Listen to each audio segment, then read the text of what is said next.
Con esto vas a comprender por fin la definición de la corriente eléctrica. Veamos. Miren cómo se hace pasar una gran intensidad de corriente eléctrica en esta llave.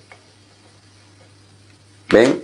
Estamos hablando de una intensidad de corriente eléctrica en un rango entre los 100 y 200 amperios. Una corriente eléctrica bastante alta. Miren ahora, miren el efecto.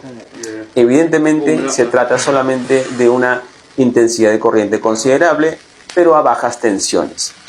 Porque si fuera altas tensiones, pues veríamos un arco eléctrico prominente. ¿Sí? Ahora mira con una llave inglesa.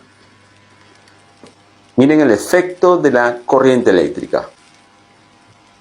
Es lo mismo que los soldadores de arco eléctrico.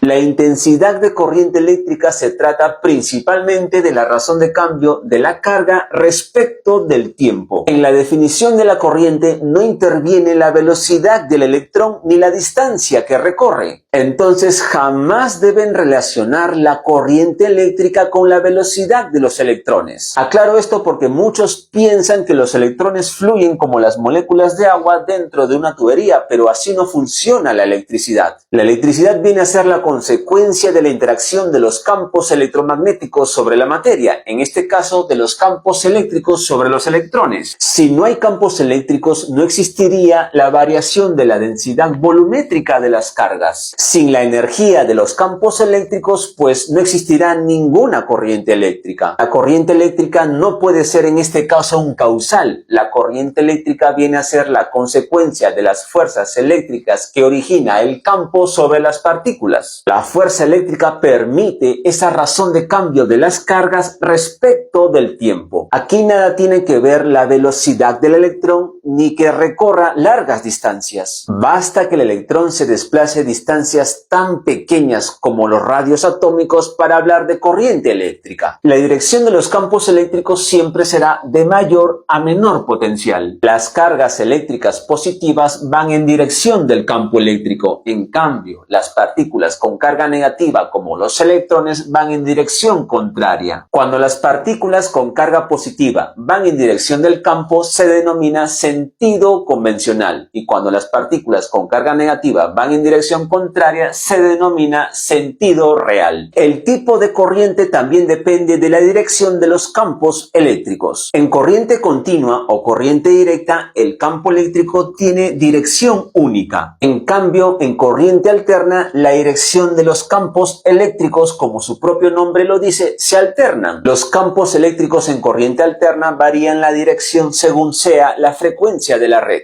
En corriente directa, los electrones se mueven a una velocidad promedio de tan solo 4 centímetros por hora. Y en corriente alterna, pues los electrones se encuentran vibrando, oscilando según sea la frecuencia de la red. La percepción de la rapidez en cómo funciona un aparato o cómo se enciende una bombilla se debe a la energía electromagnética. Los campos electromagnéticos en medios conductores se mueven casi a la velocidad de la luz. Entonces no es la corriente eléctrica la que se mueve a la velocidad de la luz. La corriente eléctrica nada tiene que ver con velocidades ni distancias. La corriente eléctrica es la razón de cambio de la densidad de carga eléctrica a causa del campo eléctrico respecto del tiempo. El movimiento de electrones es tan complejo como para compararlo con el flujo de agua. Comparar una partícula tan bella y tan compleja como el electrón con una molécula de agua sería como comparar a Scarlett Johansson con, bueno,